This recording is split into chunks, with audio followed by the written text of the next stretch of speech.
सभी बच्चों के लिए एक समान है, यानी कि विकास की प्रक्रिया जो होती है वो सभी बच्चों के लिए एक समान है और सभी बच्चे एक निश्चित आयु तक आते जाते विशिष्ट निर्धारित लक्ष्य अवश्य प्राप्त कर लेते हैं।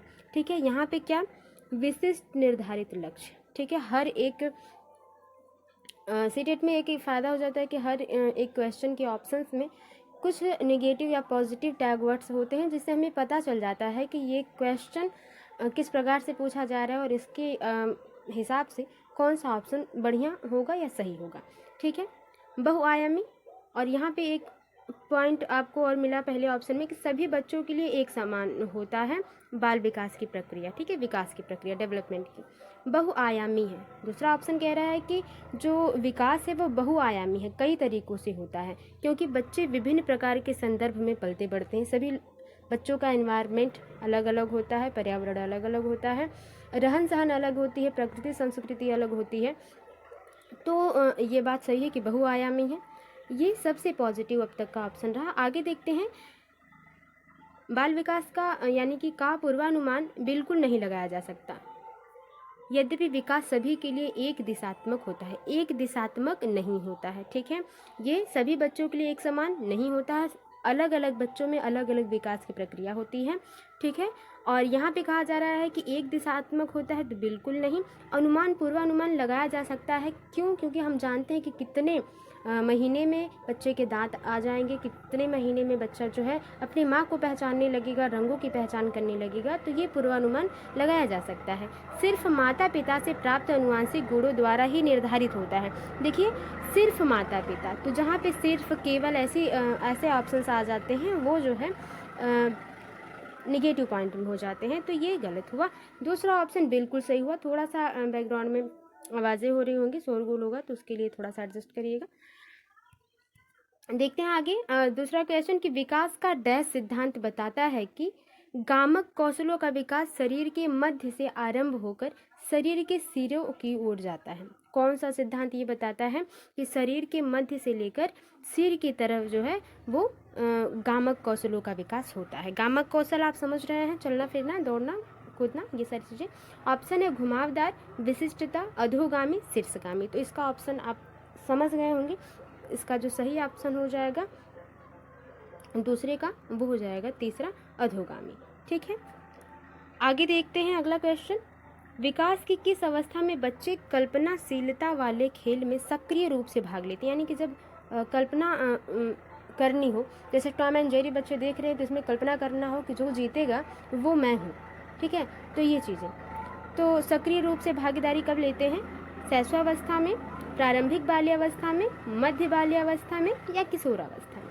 तो तीसरे के अगर सही ऑप्शन की बात कर ली जाए तो आप जानते हैं कि शैशवावस्था आप बहुत ज़्यादा बड़े हो जा रहे हैं। ठीक है, 18 से अब की एज आपकी जो है शैशवावस्था में 18 तक की। प्रारंभिक बाल्यावस्था में क्या होता है, आप 7 वर्ष के लगभग में होते हैं, तो आप कल्पना करने से एक परे हो जाते हैं। आपको पता हो जाता है कि क्या सही है, क्या कल्पना करके मिल सकता है, क्या नहीं मिल सकता है। ठीक है, आप टॉम जेरी बता सकते हैं कि हाँ ये जो है प्रारंभिक बाल्यावस्था में। और अच्छा, शैशवावस्था, यहाँ पे किशोरावस्था, सॉरी, शैशवावस्था तो आपका जन्म से 2 वर्ष हो जाएगा। जी बिल्कुल, सॉरी इसके लिए बहुत मैंने ये सोचा शैशवावस्था को किशोरावस्था में। तो शैशवावस्था आपका जन्म, छोटा सा बच्चा है, वहाँ पे कल्पना करना संभव नहीं है। ठीक है, प्रारंभिक बाल्यावस्था में बच्चा क्या करता है, कल्पना करता है कि हाँ, बच्चा कल्पना करता है, लेकिन उसमें सक्रिय भागीदारी नहीं हो पाती है बच्चे की। ठीक है, या सक्रिय भागीदारी हो पाती है। आगे देखते हैं कौन सा ऑप्शन है, मध्य बाल्यावस्था। मध्य बाल्यावस्था में बच्चा कल्पना तो करता है, उसके परे भी हो जाता है। बच्चे को पता है कि क्या सही है और क्या कल्पना से हमें मिल सकता है, क्या नहीं। किशोरावस्था में बच्चा 18 वर्ष का हो जाता है, जो कि पूरी तरह से वो अलग ही वो अवस्था हो जाती है। तो तीसरे का जो सही आंसर हो जाएगा वो प्रारंभिक बाल्यावस्था हो जाता है, कि बच्चा क्या है, कल्पना करता है, उसमें सक्रिय भागीदारी करता है। कि बच्चा टॉम एंड जेरी देख रहा है, तो वो ये जानता है कि हाँ जो जीतेगा वो मैं हूँ, यानी कि अगर टॉम जीतता है तो मैं, जेरी जीतेगा तो मैं हूँ। तो ये प्रारंभिक बाल्यावस्था में सक्रिय भूमिका बच्चे निभाने लगते हैं। निम्न में से कौन सी बच्चों के सामाजिकरण की द्वितीय संस्था है? ठीक है, सामाजिकरण की द्वितीय संस्था, प्राथमिक संस्था परिवार है, जानते हैं। ठीक है, लेकिन द्वितीय संस्था पूछा है तो परिवार, मीडिया, धार्मिक संस्थाएं और विद्यालय। देखिए आयोग ने ये ऑप्शन दे दिए थे, अगर ये ऑप्शन नहीं होते तो ये जो है इसमें समान नंबर नहीं मिलता, लेकिन ये ऑप्शन दे देने की वजह से यहाँ पे समान नंबर सभी बच्चों को मिल गए, क्योंकि ये द्वितीय संस्था सिर्फ विद्यालय ही होगा, यानी कि चौथे का जो है चौथा ऑप्शन ही सही होगा। लेकिन यहाँ पे ये ऑप्शन देने की वजह से जो है कि वो क्वेश्चन यानी कि ऑप्शंस गलत हो गए हैं।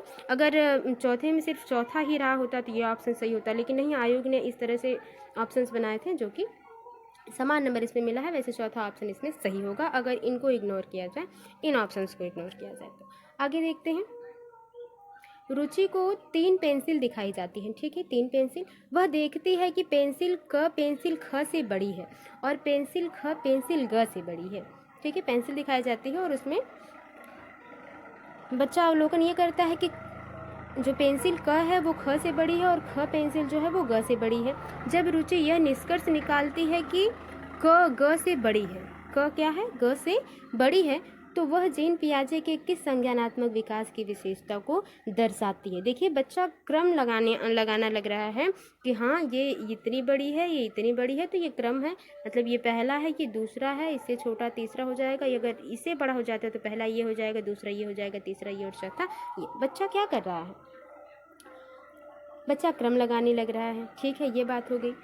संरक्षण, अब आपको पता है कि क्रमबद्धता कब आती है। क्रम लगाने का मतलब है कि अवरोही आरोही क्रम को अगर इधर उधर कर दिया जाए तो वो बच्चा उसको सीरियल वाइज लगा ले, ठीक है, ये बात। संरक्षण, बच्चा जो पहले से जो गलतियां कर रहा है उसमें कुछ नया सीख के रख ले रहा है अपने पास कि नहीं ये गलती पहले से, ये जो चीज़ मैं जानता हूँ इसमें थोड़ा सा सुधार करना चाहिए, ये ऐसी चीज़ें हैं, ठीक है, वो हो जाएगा। सकर्मक अनुमान, तो ये एक प्रकार का क्या है, पेंसिल को उसने देखा तो वो अनुमान लगा रहा है कि इसमें से बड़ा कौन हो सकता है, उससे छोटा कौन हो सकता है, तो 5वें का जो सही आंसर हो जाएगा वो सकर्मक अनुमान हो जाएगा, बिल्कुल सही आंसर, ठीक है। आगे देखते हैं, जीन पियाजे के संज्ञानात्मक विकास के सिद्धांत के अनुसार मूर्त संक्रियात्मक चरण में बालक निम्न में से क्या कर पाने के योग्य होता है। कौन से चरण की बात हो रही है, मूर्त संक्रियात्मक चरण की बात हो रही है, ठीक है। इसके आधार पर देखेंगे, देखिए मूर्त 3 अवस्थाएं इन्होंने चरण बताए हैं, पूर्व संक्रियात्मक अवस्था, मूर्त संक्रियात्मक अवस्था और अमूर्त संक्रियात्मक अवस्था। तो जो पूर्व संक्रियात्मक अवस्था होती है वो जन्म से 2 वर्ष होती है, ठीक है, ये हम नहीं, ये जीन पियाजे जी कह रहे हैं, ठीक है। और मूर्त संक्रियात्मक अवस्था जो है वो और अमूर्त संक्रियात्मक अवस्था, इनकी अवस्थाएं क्या है उससे ऊपर की हैं। देखते हैं ऑप्शन क्या है कि संज्ञानात्मक विकास के सिद्धांत के अनुसार मूर्त संक्रियात्मक चरण में बालक निम्न में से क्या कर पाने की योग्य। अच्छा ठीक है, मूर्त संक्रियात्मक अवस्था में बच्चा रहेगा तो क्या कर पाएगा, परिवर्तन, परिकल्पना आधारित निगमनात्मक तार्किक चिंतन, ठीक है। अमूर्त चिंतन, अमूर्त चिंतन वो जो चीज़ें दिखाई न दे फिर भी उसके बारे में उसे विश्वास हो, जैसे बल किसे कहते हैं अगर कह दिया जाए तो बल को आप तभी समझ पाएंगे जब आप अमूर्त चिंतन करने की योग्य हो जाते हैं, ठीक है। प्रतिज्ञापित चिंतन, ठीक है, जो पहले से ज्ञात है और उसमें कुछ और अलग जो है निष्कर्ष निकालने के लिए, एक अच्छा निष्कर्ष निकालने के लिए जो पहले से ज्ञात है उस पर और एफर्ट डाल के उस पर चिंतन करना, उसका सही निष्कर्ष निकालना, ठीक है। 6वें का जो सही आंसर हो जाएगा वो क्या हो जाएगा, प्रतिवर्तन, क्या है, प्रतिवर्तन हो जाएगा। मूर्त संक्रियात्मक अवस्था में बच्चा प्रतिवर्तन कर पाता है, यानी कि अगर उसको क बनाकर दे दिया जाए तो इससे व अगर हम बना देते हैं तो बच्चा ये जान जाएगा कि व से क बनाना बन सकता है और क से व बन जाएगा, तो ये चीज़ें हैं, सही आंसर हो जाएगा पहला।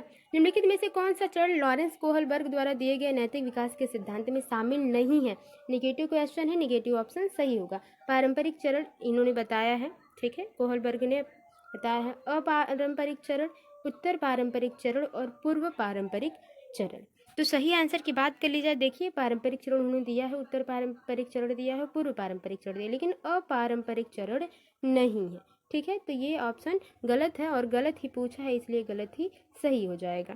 आगे देखते हैं अगला क्वेश्चन। एक अध्यापिका अपनी कक्षा के लिए वाइगोत्स्की के सामाजिक संरचनावादी सिद्धांतों पर आधारित शिक्षण अधिगम प्रक्रिया तैयार करना चाहती है। उसे निम्न में से किसके प्रयोग से बचना चाहिए? यानी कि ये भी निगेटिव क्वेश्चन है, निगेटिव ऑप्शन इसमें से जो है वो सही होगा। कहा जा रहा है, यहाँ तक तो पॉजिटिव है, लेकिन लास्ट में ये जो कह दिया कि उसे निम्न में से किसके प्रयोग से बचना चाहिए, यानी कि क्या चीज़ नहीं करना है जब शिक्षण अधिगम प्रक्रिया तैयार की जा रही है।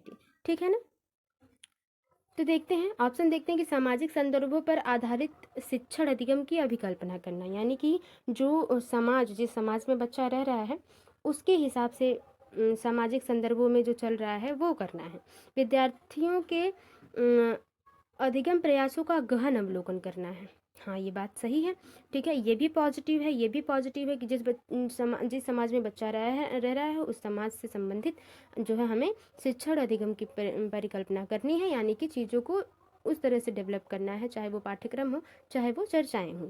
ठीक है, विद्यार्थी के अधिगम के प्रयास का गहन अवलोकन करना है कि बच्चा कितना सीख चुका है और कितना सिखाना बाकी है। अधिगम के आकलन के लिए मानकीकृत परीक्षाओं का इस्तेमाल। मानकीकृत यानी कि अगर कह दिया गया है किसी बुक में कि एक हफ्ते में एक चैप्टर का जो है टेस्ट लेना है तो एक ही चैप्टर का टेस्ट लेना है, नहीं, ये मानकीकृत हो जाएगा। बच्चे ने अगर एक चैप्टर में 2 टॉपिक ही सीखा तो हमें एक हफ्ते में 2 टॉपिक का ही टेस्ट लेना है, ये होना चाहिए, मानकीकृत नहीं होना चाहिए। तीसरा ऑप्शन बिल्कुल जो है सही हो जाएगा, क्योंकि इसी चीज़ से बचना है अध्यापिका को।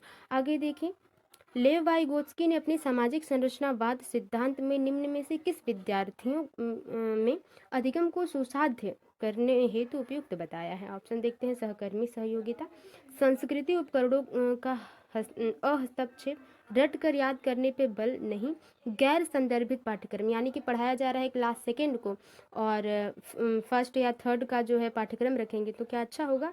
तो ये गैर संदर्भित पाठ्यक्रम नहीं चाहिए। 2 ऑप्शंस बचे।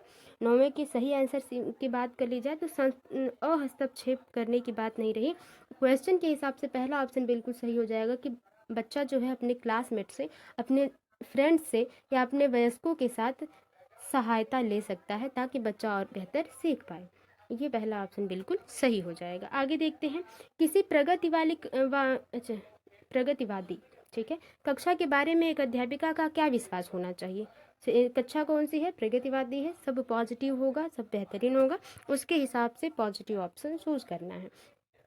कक्षा हमेशा कठोर नियंत्रण में रहे और सिर्फ अध्यापक को निर्देश देने चाहिए, ऐसा सही नहीं है। कठोर नियंत्रण हो, लेकिन इतना कठोर नहीं कि बच्चे अपनी बात को आपके सामने न कह पाएँ।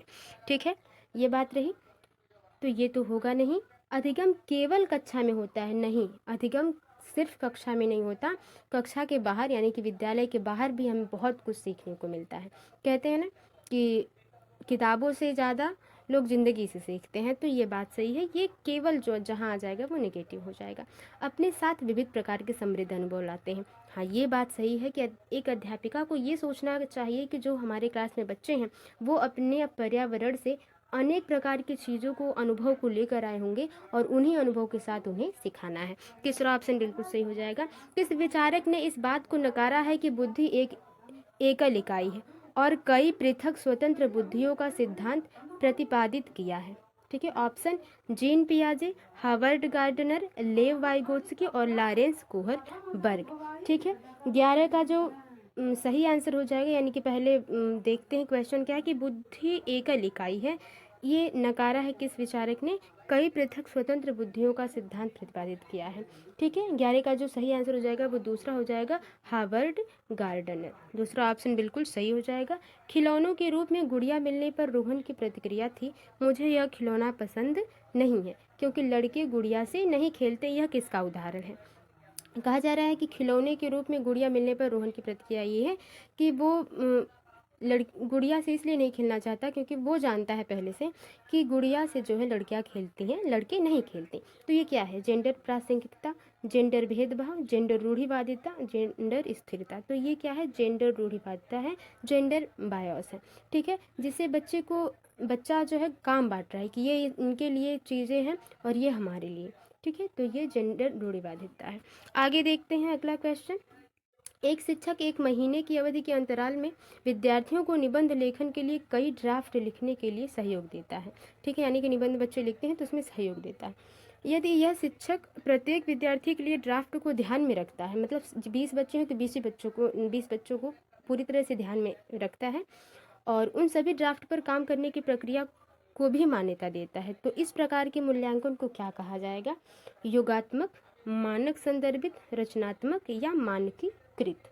तो देखिए 13 का जो सही आंसर हो जाएगा ये रचनात्मक मूल्यांकन हो जाएगा। क्यों? क्योंकि यहाँ पे 20 बच्चे अगर हैं तो 20 बच्चों के जो निबंध लेखन की प्रक्रिया होगी वो देखे जाएंगे और सारे बच्चे तो समान लिखेंगे नहीं, जो उनमें त्रुटियां होंगी, जो उनमें नई चीज़ें होंगी वो सुधार करने का और उन्हें बताने का मौका मिलेगा टीचर को, तो ये रचनात्मक हो जाएगा। एक बहुभाषी कक्षा में शिक्षक को क्या करना चाहिए? वार्तालाप के लिए मातृभाषा के उपयोग को निरुत्साहित करना चाहिए।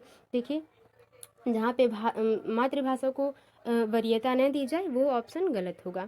ज़्यादातर विद्यार्थियों द्वारा बोली जा रही प्रमुख भाषा को स्वीकार करना चाहिए, यानी कि 20 बच्चे हैं और उसमें से अगर 15 बच्चे हिंदी बोल रहे हैं तो हमें हिंदी ही पढ़ाना चाहिए, 5 बच्चे कहाँ जाएंगे, ऐसी बात नहीं है। जो बच्चा जिस भाषा को बोलता हो उसी भाषा में उसको पढ़ाना है। भाषाओं की विविधता के बारे में जागरूकता लानी चाहिए, बिल्कुल सही। और विद्यार्थियों को पसंद के अनुसार भाषा के इस्तेमाल की अनुमति देनी चाहिए, यानी कि 20 बच्चे हैं, अगर 20 भाषा बोलते हैं तो 20 भाषा में ही उनको पढ़ानी है। ठीक है, चाहे वो क्षेत्रीय भाषा हो, कोई भी भाषा हो। तीसरा ऑप्शन बिल्कुल पॉजिटिव है और ये सही हो जाएगा। आगे देखते हैं, राष्ट्रीय शिक्षा नीति 2020 के अनुसार शिक्षा को कैसा रहना चाहिए? ठीक है, केवल पूर्व निर्धारित नहीं, समस्या समाधान पर केंद्रित। ठीक है, ये सही है। अधिगमकर्ताओं में समालोचनात्मक चिंतन का विकास करना चाहिए, अन्वेषण निर्धारित और खोज आधारित होना चाहिए। देखिए हिंदी के हिसाब से जो इस क्वेश्चन का जो ऑप्शंस बनाया गया था वो नहीं सही था आयोग के हिसाब से, और इस पर भी समान अंक मिले हैं सभी बच्चों को, सभी विद्यार्थियों को, तो इस पर जो है चर्चा करना व्यर्थ है। या हम जान सकते हैं कि ये अगर इंग्लिश में इसका सही रहा होगा, यानी इंग्लिश और हिंदी बाइलिंगुअल दिया जाता है, तो अगर इंग्लिश में ये सेंटेंस सही रहे होंगे तो इंग्लिश में शायद इसका ए हो जाएगा, जो कि मैंने यहाँ पे इंग्लिश टाइपिंग नहीं की है इंग्लिश से। तो आप प्रीवियस ईयर अगर खुद से प्रैक्टिस सेट में हल करते हैं तो उसे देखिएगा और समझिएगा। चलिए फिलहाल देखते हैं अगला क्वेश्चन कि 16वां क्वेश्चन है कि पाठ्यक्रम को जल्दी पूरा करने के लिए एक शिक्षिका हमेशा अपने पसंद के ही कुछ बच्चों से उत्तर पूछ लेती है। शिक्षिका द्वारा किया गया यह कार्य कैसा है? जैसे कि आपकी क्लास में 20 बच्चे हैं और उसमें से 5-6 बच्चे आपकी बहुत फेवरेट हैं क्योंकि वो जल्दी सीख लेते हैं, और आप कोई पाठ पढ़ाती हैं, कोई अध्याय पढ़ाते हैं और आप उन्हीं 5-6 बच्चों से पूछ लेते हैं, तो अदर बच्चे क्यों हैं भाई स्कूल में? ठीक है, ये सही नहीं है। देखते हैं ऑप्शन, पाठ्यक्रम पूरा करने हेतु न्यायोचित है, ये न्याय नहीं है, ये उचित नहीं है, ये ऑप्शन गलत होगा। यह दर्शाता है कि शिक्षिका में अपनी कक्षा के श्रेष्ठ बच्चों को पहचानने का अच्छा कौशल है। श्रेष्ठ बच्चों को पहचानना नहीं है, सभी बच्चों को श्रेष्ठ बनाना है। विद्यार्थियों को समान अवसर की उपलब्धता से वंचित करता है। हाँ, ये बात सही कह रहा है कि जब अगर शिक्षिका ये करती हैं कि 5-6 बच्चों से पूछ कर ही बिठा दे रही हैं तो और सभी बच्चे समान अवसर से क्या हैं? वंचित हैं। बिल्कुल यही ऑप्शन सही हो जाएगा। आगे देखते हैं, गुणज वैकल्य से जूझते छात्र के समावेशन हेतु निम्न में से क्या महत्वपूर्ण है? यानी कि बच्चा जो है कि कैलकुलेशन नहीं अच्छे से कर पाता है, उसके लिए तो क्या महत्वपूर्ण है? उसके लिए कार्य पूर्ण करने के लिए सख्त समय नहीं कि मतलब आधे घंटे में या 20 मिनट में हमने कहा है तो आप 20 मिनट में ही हल करके क्वेश्चन को दिखाइए, ये गलत बात है। विद्यार्थियों को दृश्य आधारित परिकलन यानी कि कैलकुलेटर और गणित संबंधी प्रायोजकता उपलब्ध करवाना चाहिए, ये सही लग रहा है ऑप्शन। आगे देख लेते हैं, पाठ्यांश में मौजूद प्रसंगोचित जानकारी को ढकने के लिए अतिरिक्त विषय वस्तु जोड़ देना, यानी कि जो बच्चा निष्कर्ष तक पहुंच ही न पाए तो उसका क्या मतलब होगा?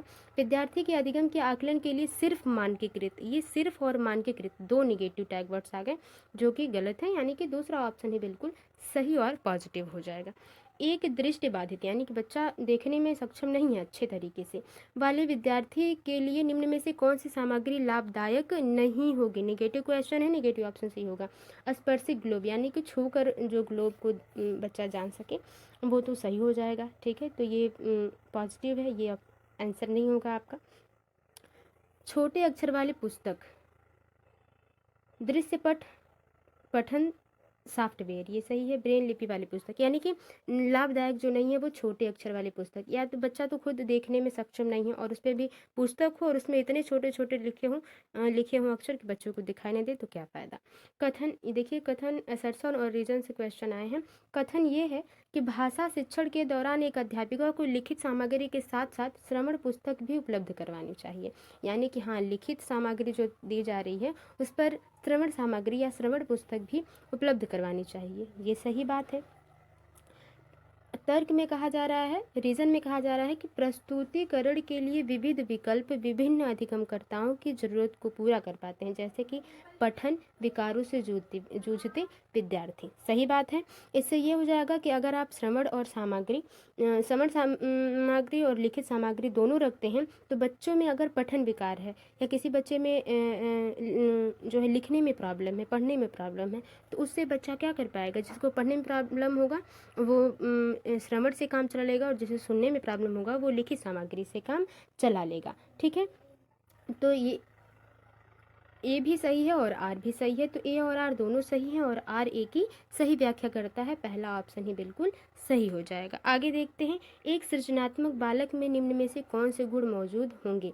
अपसारी चिंतन, अभिसारी चिंतन, अमूर्त चिंतन की योग्यता, नवीन आमुख उत्पादन की योग्यता। देखिए, एक जो बच्चा क्रिएटिव बच्चा होगा, जिसकी सोच क्रिएटिव होगी, वो बच्चा क्या करेगा?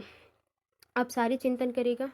बिल्कुल, अभिसारी चिंतन ये होता है कि आप किसी समस्या को सिर्फ एक ही तरीके से हल कर पाएँ, तो अभिसारी चिंतन सही नहीं, अभिसारी नहीं। अपसारी हो यानी कि एक समस्या है तो उसको कई तरीके से हम क्या कर पाएँ? हल कर पाएँ। ठीक है, तो ये रहेगा बच्चे में। ठीक है, अमूर्त चिंतन की योग्यता, जो चीज़ें नहीं दिखाई दे रही हैं या जो चीज़ें संभव हो सकती हैं उसका कल्पना कर पाना, हाँ बिल्कुल। और नवीन आमुख उत्पादन की योग्यता, जो नई चीज़ें, नई जानकारी है उसको अपने काम में जोड़ पाना, बिल्कुल। तीसरा